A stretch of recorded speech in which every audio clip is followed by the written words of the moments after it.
ಇನ್ನು ಮಂಗಳೂರು ಬ್ಯಾಂಕ್ನ ದರೋಡೆ ವಿಪಕ್ಷಗಳಿಗೆ ಆಹಾರವಾಯಿತಾ ಅನ್ನುವಂತಹ ಪ್ರಶ್ನೆ ಎದುರಾಗ್ತಾ ಇದೆ. ಇದಕ್ಕೊಂದು ಕಾರಣನೂ ಇದೆ. ಸಿಎಂ ಸಿದ್ದರಾಮಯ್ಯ ಅವರು ನಿನ್ನೆ ಮಂಗಳೂರಿನಲ್ಲೇ ಇದ್ದರು. ಅದೇ ಸಂದರ್ಭವನ್ನು ಆಯ್ಕೆ ಮಾಡಿಕೊಂಡು ಈ ಒಂದು ದರೋಡೆ ನಡೆದಿರುವಂಥದ್ದು. ಹೀಗಾಗಿ ಸಿಎಂ ಸಿದ್ದರಾಮಯ್ಯ ಅವರಿಗೆ ಭದ್ರತೆ ಕೊಡುವಲ್ಲಿ ಒಂದೆಡೆ ಪೊಲೀಸ್ ಅಧಿಕಾರಿಗಳು ಮಗ್ನರಾಗಿದ್ದರು, ಮತ್ತೊಂದೆಡೆ ಇಂತಹದ್ದೊಂದು ದರೋಡೆ ನಡೆದು ಹೋಗಿದೆ. ಹೀಗಾಗಿ ವಿಪಕ್ಷಗಳಿಗೆ ಈ ಒಂದು ಪ್ರಕರಣ ಪ್ರಬಲ ಅಸ್ತ್ರವಾಗುತ್ತಾ, ಆಹಾರವಾಗುತ್ತಾ? ಸಿಎಂ ಸಿದ್ದರಾಮಯ್ಯ ಮಂಗಳೂರಿನಲ್ಲಿ ಇದ್ದಾಗಲೇ ಈ ದರೋಡೆ ನಡೆದು ಹೋಗಿದೆ. ಸರ್ಕಾರ, ಪೊಲೀಸ್ ಇಲಾಖೆ ಎಲ್ಲವೂ ಕೂಡ ಅಲ್ಲೇ ಇದ್ದರೂ ಈ ಒಂದು ದರೋಡೆಯನ್ನು ತಡೆಯೋದಕ್ಕಾಗಲಿಲ್ಲ. ಇಂಟೆಲಿಜೆನ್ಸ್ ಏನು ಮಾಡ್ತಾ ಇತ್ತು? ಯಾಕಂದರೆ ಸಹಜವಾಗಿ ಸಿಎಂ ಅವರು ಆ ಜಿಲ್ಲೆಗೆ ಹೋಗ್ತಾ ಇದ್ದಾರೆ ಅಂತಂದರೆ ಇಂಟೆಲಿಜೆನ್ಸ್ ಮುಂಚೆನೇ ಹೋಗುತ್ತೆ, ಎಲ್ಲ ಮಾಹಿತಿಗಳನ್ನು ಪಡೆದುಕೊಳ್ಳುತ್ತೆ. ಸಿಎಂ ಅವರು ಯಾವ್ಯಾವ ಜಾಗಕ್ಕೆ ಹೋಗ್ತಾ ಇದ್ದಾರೆ, ಯಾವ್ಯಾವ ಕಾರ್ಯಕ್ರಮಗಳಿಗೆ ಹೋಗ್ತಾ ಇದ್ದಾರೆ, ಬೇರೆ ರಾಜ್ಯದಿಂದ ಯಾರಾದರೂ ಬರೋರಿದ್ದಾರಾ, ಏನು ಎತ್ತ, ಕೊಲೆಗಾರರು, ದರೋಡೆಕೋರರು ಈ ರೀತಿಯಾಗಿ ಯಾರಾದರೂ ಆ ಜಾಗದಲ್ಲಿ ಏನಾದರೂ ತಿರುಗಾಡ್ತಾ ಇದ್ದಾರಾ, ಮಾಡ್ತಾ ಇದ್ದಾರಾ, ಈ ರೀತಿಯಾಗಿ ಇಂಟೆಲಿಜೆನ್ಸು ಸಾಕಷ್ಟು ಮಾಹಿತಿಗಳನ್ನು ಕಲೆ ಹಾಕುತ್ತೆ. ಆದರೆ ಇಲ್ಲಿ ಎಲ್ಲವೂ ಕೂಡ ಫೇಲ್ಯೂರ್ ಆಗಿದೆ. ಇದೇ ಕಾರಣಕ್ಕಾಗಿ ವಿಪಕ್ಷಗಳಿಗೆ ಇದು ಪ್ರಬಲ ಅಸ್ತ್ರವಾಗ್ತಾ ಇದೆ. ಸಿಎಂ ಸಿದ್ದರಾಮಯ್ಯಗೆ ಇದೀಗ ಸಂಸದ ಬ್ರಿಜೇಶ್ ಚೌಟ ಅವರು ಟಾಂಟ್ ಕೊಟ್ಟಿದ್ದಾರೆ. ಮಂಗಳೂರಿನಲ್ಲಿ ದರೋಡೆ ಅಕ್ರಮ ಚಟುವಟಿಕೆ ರಾಜಾರೋಷವಾಗಿ ನಡೀತಾ ಇದೆ. ಅದರ ಮುಂದುವರೆದ ಭಾಗ ಈ ದರೋಡೆ ಪ್ರಕರಣ. ಈಗೇನಾಗಿದೆಯಲ್ಲ ಬ್ಯಾಂಕ್ ದರೋಡೆ, ಅದರ ಮುಂದುವರಿದ ಪ್ರಕರಣ ಇದು. ಗೃಹ ಇಲಾಖೆ ಈ ಪ್ರಕರಣವನ್ನು ಗಂಭೀರವಾಗಿ ಪರಿಗಣಿಸಿ ಸೂಕ್ತ ಕ್ರಮವನ್ನು ಅವರು ಕೈಗೊಳ್ಳಬೇಕು. ಸಾಮಾಜಿಕ ಜಾಲತಾಣದ ಮೂಲಕ ಸಂಸದ ಬ್ರಿಜೇಶ್ ಚೌಟ ರಾಜ್ಯ ಸರ್ಕಾರಕ್ಕೆ ಆಗ್ರಹಿಸಿದ್ದಾರೆ. ಇದಕ್ಕೆ ಸಂಬಂಧಪಟ್ಟಂತೆ ಸರಿಯಾದ ತನಿಖೆಯಾಗಬೇಕು. ಅದೇ ರೀತಿಯಾಗಿ ಯಾರು ನೈಜ ತಪ್ಪಿತಸ್ಥರಿದ್ದಾರೆ ಅಂಥವರ ವಿರುದ್ಧ ಕಠಿಣ ಕ್ರಮ ಕೈಗೊಳ್ಳಬೇಕು ಅಂತ ಬ್ರಿಜೇಶ್ ಚೌಟ ಅವರು ಆಗ್ರಹಿಸಿದ್ದಾರೆ. ಸರ್ಕಾರದ ವಿರುದ್ಧ ಕೆಲವು ಗಂಭೀರವಾದಂತಹ ಆರೋಪಗಳನ್ನು ಕೂಡ ಮಾಡಿದ್ದಾರೆ.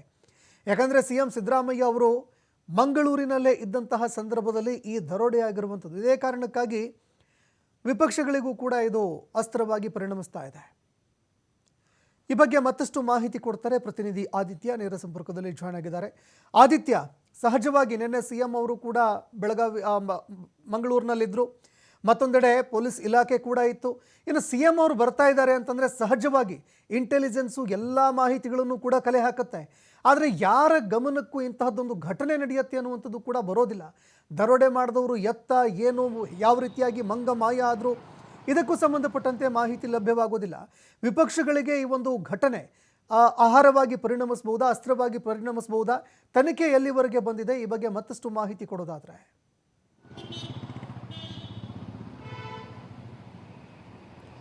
ನಿಜಕ್ಕೂ ಕೂಡ ಸಂತೋಷ್, ಮಾನ್ಯ ಮುಖ್ಯಮಂತ್ರಿಗಳು ಜಿಲ್ಲೆಯಲ್ಲಿ ಇರುವಂಥ ಸಂದರ್ಭದಲ್ಲೇ ಇಂಥ ಒಂದು ದೊಡ್ಡ ದರೋಡೆ 10-12 ಕೋಟಿ ರೂಪಾಯಿ ಮೌಲ್ಯದ ವಸ್ತುಗಳನ್ನು ಕಳ್ಳರು ದೋಚ್ತಾರೆ ಅಂತ ಹೇಳಿದರೆ ಒಂದು ರೀತಿ ಪೊಲೀಸ್ ಇಲಾಖೆಯ ವೈಫಲ್ಯ ಕೂಡ ಹೌದು. ಯಾಕಂದರೆ ಜಿಲ್ಲೆಗೆ ಸಿಎಂ ಬರ್ತಾ ಇದ್ದಾರೆ, ಅದು ಕೂಡ ಮಂಗಳೂರಿನ ಬಹುಪಾಲು ಮಂಗಳೂರಲ್ಲೇ ಸಿಎಂ ನಿನ್ನೆ ಇದ್ದರು, ಅನೇಕ ಕಡೆಗಳಿಗೆ ಪ್ರವಾಸವನ್ನು ಹಮ್ಮಿಕೊಂಡಿದ್ರು. ಇಂಥ ಸಂದರ್ಭದಲ್ಲಿ ಇಂಟೆಲಿಜೆನ್ಸ್ ಬಹಳಷ್ಟು ಅಲರ್ಟ್ ಆಗಿರುತ್ತೆ. ಆದರೆ ಇದನ್ನೇ ಕಳ್ಳರ ತಂಡ ಏನಿದೆ ಇದನ್ನ ಒಂದು ರೀತಿಯ ಅಸ್ತ್ರವಾಗಿ ಉಪಯೋಗ ಮಾಡಿಕೊಂಡಿರುವಂಥದ್ದು ಮೇಲ್ನೋಟಕ್ಕೆ ಕಂಡು ಬರುತ್ತೆ. ಅಂದರೆ ಇದೊಂದು ಪ್ರೀ ಪ್ಲಾನ್ಡ್ ರಾಬರಿ ಅಂತ ಹೇಳಿದ್ರು ಕೂಡ ತಪ್ಪಾಗೋದಿಲ್ಲ. ಯಾಕಂದರೆ ಸಿಎಂ ಬರ್ತಾ ಇದ್ದಾರೆ, ಪೊಲೀಸ್ ಇಲಾಖೆ ಕೂಡ ಸಂಪೂರ್ಣವಾಗಿ ಅದರ ಮೇಲೆ ನಿಗಾವನ್ನ ವಹಿಸಿರುತ್ತೆ. ಎಲ್ಲ ವಿಚಾರವನ್ನ ಮನಗಂಡೇ ಕಳ್ಳರು ನಿನ್ನೆ ದರೋಡೆಯನ್ನು ನಡೆಸಿದ್ದಾರೆ. ಮತ್ತು ಕೇವಲ 15 ನಿಮಿಷದಲ್ಲಿ ಅವರು ದರೋಡೆಯನ್ನ ನಡೆಸಿ ಗಡಿಯನ್ನ ದಾಟಿ ಕರ್ನಾಟಕವನ್ನ ಬಿಟ್ಟು ಕೇರಳಕ್ಕೂ ಕೂಡ ಹೋಗಿರುವಂತದ್ದು ಒಂದು ರೀತಿಯ ವಿಪಕ್ಷಗಳಿಗೂ ಕೂಡ ಇದೊಂದು ರೀತಿ ಅಸ್ತ್ರ ಆಗಿದೆ. ಬಿಜೆಪಿ ಸಂಸದ, ದಕ್ಷಿಣ ಕನ್ನಡ ಜಿಲ್ಲೆಯ ಬಿಜೆಪಿ ಸಂಸದರಾಗಿರುವಂತಹ ಬ್ರಿಜೇಶ್ ಚೌಟ ಅವರು ಸಿಎಂ ಅವರನ್ನ ಈ ವಿಚಾರವಾಗಿ ಟೀಕೆ ಮಾಡಿದ್ದಾರೆ. ಸಿಎಂ ಅವರು ಮಂಗಳೂರಲ್ಲಿ ಇರುವಂತಹ ಸಂದರ್ಭದಲ್ಲಿ ಈ ರೀತಿಯ ಒಂದು ಘಟನೆ ನಡೆದಿರುವಂತದ್ದು, ಕಾನೂನು ಮತ್ತು ಸುವ್ಯವಸ್ಥೆ ಅನ್ನುವಂಥದ್ದು ಎಲ್ಲಿಗೆ ಬಂದು ನಿಂತಿದೆ, ಈ ರೀತಿಯ ಪ್ರಶ್ನೆಯನ್ನೆಲ್ಲ ಮಾಡ್ತಾ ಇರುವಂತದ್ದು. ಮತ್ತು ಘಟನೆ ನಡೆದು ಸುಮಾರು 20 ಗಂಟೆಗಳೇ ಕಳೆದಿದೆ. ಈವರೆಗೂ ಕೂಡ ಕಳ್ಳರ ಯಾವುದೇ ರೀತಿಯ ಒಂದು ಮಾಹಿತಿ ಸುಳಿವು ಅನ್ನುವಂಥದ್ದು ಪೊಲೀಸ್ ಇಲಾಖೆಗೂ ಕೂಡ ಸಿಕ್ಕಿಲ್ಲ.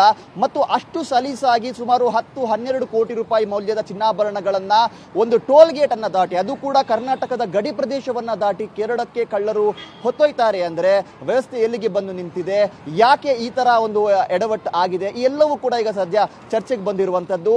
ಸರ್ಕಾರ ಸೇರಿದಂತೆ ಪೊಲೀಸ್ ಇಲಾಖೆಗೂ ಕೂಡ ಇದು ಬಹಳ ಮುಜುಗರವನ್ನ ತಂದಿದೆ. ಸೊ ಇದಕ್ಕೆ ಸಂಬಂಧಪಟ್ಟ ಹಾಗೆ ಪೊಲೀಸ್ ಇಲಾಖೆಗೂ ಕೂಡ ನಿನ್ನೆ ಸಿದ್ದರಾಮಯ್ಯನವರು ಖಡಕ್ ವಾರ್ನಿಂಗ್ ಅನ್ನ ಕೊಟ್ಟಿದ್ರು, ಆದಷ್ಟು ಬೇಗ ಕಳ್ಳರನ್ನ ಪತ್ತೆ ಹಚ್ಚಿ ಅನ್ನುವಂಥದ್ದು. ನಾನಿಲ್ಲಿ ಇರುವಂತಹ ಹೊತ್ತಲ್ಲಿ ಈ ತರ ಘಟನೆ ನಡೀತಾ ಇದೆ ಅಂದ್ರೆ ಪೊಲೀಸ್ ಇಲಾಖೆಯವರಾದಂತಹ ನೀವು ಏನ್ ಮಾಡ್ತಾ ಇದ್ದೀರಾ ಅಂತ IG, ಕಮಿಷನರ್ ಸೇರಿದಂತೆ ಎಲ್ಲ ಹಿರಿಯ ಅಧಿಕಾರಿಗಳಿಗೂ ಕೂಡ ಸಿಎಂ ಕ್ಲಾಸ್ ತೆಗೆದುಕೊಂಡಿದ್ರು. ಇಷ್ಟೆಲ್ಲ ಎಚ್ಚರಿಕೆಯನ್ನ, ಇಷ್ಟೆಲ್ಲ ಆ ಒಂದು ಬೈಗುಳವನ್ನ ನೀಡಿದ್ರು ಕೂಡ ಈವರೆಗೂ ಕೂಡ ಕಳ್ಳರ ಯಾವುದೇ ಒಂದು ಸುಳಿವು ಅನ್ನುವಂಥದ್ದು ಸಿಕ್ಕಿಲ್ಲ. ಮಂಗಳೂರಿನಿಂದ ಹಿಡಿದು ಕೇರಳದ ತನಕ ಇರುವಂತಹ ಒಂದು CCTV ಫುಟೇಜ್ಗಳು ಏನಿದೆ ಈ ಎಲ್ಲದರ ಪರಿಶೀಲನೆ ಅನ್ನುವಂಥದ್ದು ನಡೀತಾ ಇದೆ. ಆ ಕಳ್ಳರು ಕೂಡ ಬರುವಂತ ಸಂದರ್ಭ ಅವರ ಕಾರಿಗೆ ನಕಲಿ ನಂಬರ್ ಪ್ಲೇಟ್ ಅನ್ನ ಅಳವಡಿಸಿಕೊಂಡು ಬಂದಿದ್ರು. ಇದು ಕೂಡ ಆ ಕಳ್ಳರ ಪತ್ತೆಯನ್ನ ಇನ್ನಷ್ಟು ವಿಳಂಬ ಮಾಡ್ತಾ ಇದೆ. ಸುಮಾರು 5 ತಂಡಗಳನ್ನು ರಚಿಸಿ ಪೊಲೀಸ್ ಇಲಾಖೆ ಕಾರ್ಯಾಚರಣೆಯನ್ನು ನಡೆಸ್ತಾ ಇದೆ. ಆದರೂ ಕೂಡ ಈವರೆಗೂ ಆ ಕಳ್ಳರ ಒಂದೇ ಒಂದು ಸುಳಿವು ಕೂಡ ಸಿಕ್ಕಿಲ್ಲ. ಈ ಒಂದು ಪ್ರಕರಣ ಏನಿದೆ ಇನ್ನಷ್ಟು ಕಠಿಣವಾಗಿ ಪರಿಣಮಿಸ್ತಾ ಇದೆ ಸಂತೋಷ್. ಈಗ ಮತ್ತೊಂದೆಡೆ ಆದಿತ್ಯ, ನಾವು ನೋಡಿದಾಗ ಈ ಬ್ಯಾಂಕ್ಗಳಲ್ಲಿ ನೋಡಿದಾಗ ತುಂಬ ಹೈ ಸೆಕ್ಯೂರಿಟಿ ಇರಬೇಕಾಗುತ್ತೆ. ಅಲಾರಾಮ್ ಸಿಸ್ಟಮ್ ಆಗಿರಬಹುದು, ಅದರ ಜೊತೆಗೆ ಈ ಲಾಕರ್ ಸಿಸ್ಟಮ್ ಇದೆಯಲ್ಲ, ಇದರಲ್ಲಿ ಅಡ್ವಾನ್ಸ್ ಟೆಕ್ನಾಲಜಿ ಇರುವಂಥ ಅನೇಕ ಲಾಕರ್ಸ್ಗಳು ಬರುತ್ತೆ.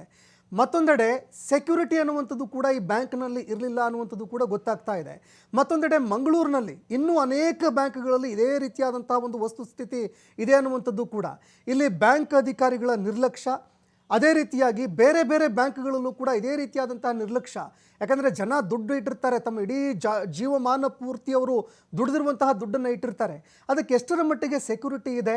ಈಗ ಬೇರೆ ಬ್ಯಾಂಕ್ಗಳಿಗೂ ಕೂಡ ಈ ಒಂದು ಭಯ ಕಾಡ್ತಾ ಇದೆಯಾ ಹೇಗೆ ಅಂತ?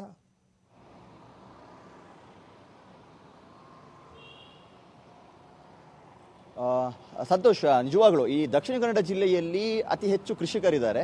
ಈ ಕೃಷಿಕ ಜನರು ಏನ್ ಮಾಡ್ತಾರೆ ಅಂದ್ರೆ ಈ ರಾಷ್ಟ್ರೀಯ ಬ್ಯಾಂಕ್ಗಳಿಗಿಂತ ಹೆಚ್ಚಾಗಿ ಈ ವ್ಯವಸಾಯ ಬ್ಯಾಂಕ್ಗಳ ಮೇಲೆ ಸಾಕಷ್ಟು ಡಿಪೆಂಡ್ ಆಗಿರ್ತಾರೆ. ಕೋಆಪರೇಟಿವ್ ಬ್ಯಾಂಕ್ಗಳು ಒಂದು ತಮ್ಮ ಆದಾಯವನ್ನ ಪೂರ್ಣ ಪ್ರಮಾಣದಲ್ಲಿ ಅದೇ ಆ ಕೃಷಿ ಸಹಕಾರಿ ಬ್ಯಾಂಕ್ಗಳಿಗೆ ಹಾಕ್ತಾ ಇರ್ತಾರೆ. ಇನ್ನೊಂದು ಕಡೆಯಿಂದ ಈ ಚಿನ್ನವನ್ನ ಅಡವಿಟ್ಟು ಸಾಲ ಪಡೆಯುವಂತ ಪ್ರಕ್ರಿಯೆ.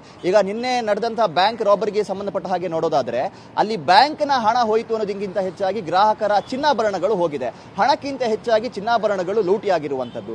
ಸುಮಾರು 11 ಲಕ್ಷ ರೂಪಾಯಿಯಷ್ಟು ಹಣ ಲೂಟಿಯಾದ್ರೆ ಕೋಟ್ಯಾಂತರ ಮೌಲ್ಯದ ಚಿನ್ನಾಭರಣ ಲೂಟಿಯಾಗಿದೆ. ಅಂದ್ರೆ ಈ ಜನರು ಏನ್ ಮಾಡ್ತಾರೆ, ತುಂಬಾ ಫಾಸ್ಟ್ ಆಗಿ ಸಾಲ ಸಿಗುತ್ತೆ ಅನ್ನುವಂತ ಕಾರಣಕ್ಕೆ ತಮ್ಮ ಚಿನ್ನವನ್ನ ಅಲ್ಲಿ ಅಡವಿರ್ತಾರೆ. ಮತ್ತು ಬಹುತೇಕ ಈ ವ್ಯವಸಾಯ ಬ್ಯಾಂಕ್ಗಳು ರನ್ ಆಗುವಂತದ್ದೇ ಈ ಅಡವಿಟ್ಟಂತ ಚಿನ್ನಗಳ ಮೂಲಕ, ಆ ಜನರು ಕಟ್ಟುವಂತಹ ಬಡ್ಡಿಯ ಮೂಲಕ.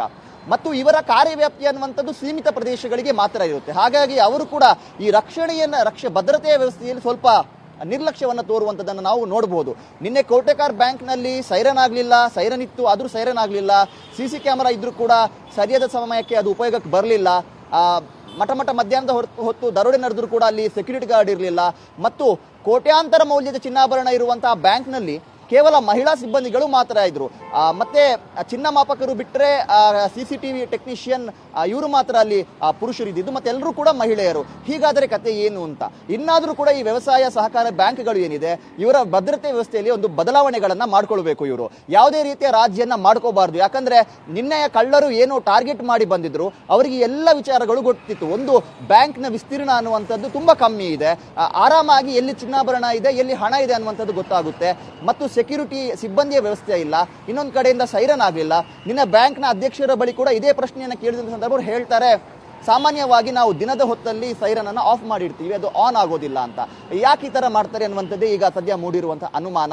ಮತ್ತು ಈ CC ಕ್ಯಾಮ್ರಾ ಅಂದ್ರೆ ಮೊನ್ನೆ ತಾನೇ ಬೀದರ್ನಲ್ಲಿ ಎಂತ ಒಂದು ಘಟನೆ ನಡೀತು ಅನ್ನುವಂಥದ್ದು ನಮ್ಮ ಕಣ್ಣ ಮುಂದೆ ಇರುವಂತಹ ಹೊತ್ತಿನಲ್ಲೂ ಕೂಡ ಈ CC ಕ್ಯಾಮ್ರಾದ ವಿಚಾರದಲ್ಲೂ ಕೂಡ ಒಂದು ಕಡೆ ನಿರ್ಲಕ್ಷ್ಯ ಮಾಡಿರುವಂಥದ್ದನ್ನು ನಾವು ನೋಡಬಹುದು. CC ಕ್ಯಾಮ್ರಾ ಇದ್ರೂ ಕೂಡ ಒಂದು CC ಕ್ಯಾಮ್ರಾ ಸರಿಯಾಗಿ ವರ್ಕ್ ಆಗ್ತಾ ಇರಲಿಲ್ಲ ಅನ್ನುವಂಥ ಕಾರಣಕ್ಕೆ ಎಲ್ಲಾ CC ಕ್ಯಾಮ್ರಾಗಳನ್ನು ಆಫ್ ಮಾಡುವಂಥದ್ದು ಎಷ್ಟರ ಮಟ್ಟಿಗೆ ಸರಿ. ಮತ್ತು ಮಧ್ಯಾಹ್ನದ ಹೊತ್ತು ಅಲ್ಲಿ ಯಾರೂ ಇರೋದಿಲ್ಲ, ಅದು ಮುಸ್ಲಿಂ ಬಾಹುಳ್ಯ ಇರುವಂತಹ ಒಂದು ಪ್ರದೇಶ. ಮಧ್ಯಾಹ್ನದ ಹೊತ್ತಲ್ಲಿ ಅಲ್ಲಿ ಸಾಮಾನ್ಯವಾಗಿ ಎಲ್ಲರೂ ನಮಾಜ್ ಮಾಡೋದಕ್ಕಂತ ಮಸೀದಿಗೆ ಹೋಗ್ತಾರೆ. ಆ ಹೊತ್ತಲ್ಲಿ ಎಲ್ಲ ಅಂಗಡಿ ಮುಂಗಟ್ಟುಗಳು ಕೂಡ ಬಂದ್ ಆಗಿರುತ್ತೆ. ಈ ವಿಚಾರದಲ್ಲೂ ಕೂಡ ಒಂದು ರೀತಿ ನಿರ್ಲಕ್ಷ್ಯವನ್ನು ತೋರಲಾಗಿದೆ. ಹಾಗಾಗಿ ಕೇವಲ ಕೋಟೆಕಾರ್ ಬ್ಯಾಂಕ್ ಅಲ್ಲ, ಇದು ಎಲ್ಲಾ ಬ್ಯಾಂಕ್ಗಳಿಗೆ, ವ್ಯವಸಾಯ ಸಹಕಾರ ಬ್ಯಾಂಕ್ಗಳಿಗೆ ಒಂದು ಎಚ್ಚರಿಕೆಯ ಕರೆಗಂಟೆ. ಎಲ್ಲಾ ಬ್ಯಾಂಕ್ಗಳ ಒಂದು ಭದ್ರತೆ ವ್ಯವಸ್ಥೆಯಲ್ಲಿ ಮಾರ್ಪಾಡು ಮಾಡಬೇಕಾಗಿದೆ. ಸಹಕಾರ ಇಲಾಖೆ, ಕರ್ನಾಟಕ ರಾಜ್ಯದ ಸಹಕಾರ ಇಲಾಖೆ ಈ ಬಗ್ಗೆ ಗಮನವನ್ನು ವಹಿಸಬೇಕು. CC ಕ್ಯಾಮೆರಾ, ಸೈರನ್ ಸೇರಿದಂತೆ ಸೆಕ್ಯೂರಿಟಿ ವ್ಯವಸ್ಥೆ ಯಾವ ರೀತಿ ರಾಷ್ಟ್ರೀಕೃತ ಬ್ಯಾಂಕ್ಗಳಲ್ಲಿ ಯಾವ ರೀತಿ ಸೆಕ್ಯೂರಿಟಿಯನ್ನು ನೀಡಲಾಗುತ್ತೋ ಅದೇ ಮಾದರಿಯ ಸೆಕ್ಯೂರಿಟಿಯನ್ನು ಇಲ್ಲಿ ನೀಡಬೇಕು. ಯಾಕಂದ್ರೆ ನಿನ್ನೆಯ ಒಂದು ಘಟನೆಯಿಂದ ನಮ್ಗೆ ಗೊತ್ತಾಗ್ತಾ ಹೋಗುತ್ತೆ, 12 ಕೋಟಿ ಮೌಲ್ಯದ ಚಿನ್ನಾಭರಣಗಳು ಅಲ್ಲಿಂದ ಲೂಟಿಯಾಗಿದೆ ಅನ್ನುವಂಥದ್ದು ಒಂದು ಮಾಹಿತಿ ಬಂದಿತ್ತು. ಇದೇ ತರ ಎಲ್ಲ ಬ್ಯಾಂಕ್ಗಳಲ್ಲೂ ಕೂಡ ಚಿನ್ನಾಭರಣ ಹೆಚ್ಚಿನ ಪ್ರಮಾಣದಲ್ಲಿ ಇರೋದ್ರಿಂದಾಗಿ ಇಲ್ಲಿ ಹೆಚ್ಚಿನ ಸಿಬ್ಬಂದಿಯನ್ನು ನಿಯೋಜನೆ ಮಾಡಬೇಕು.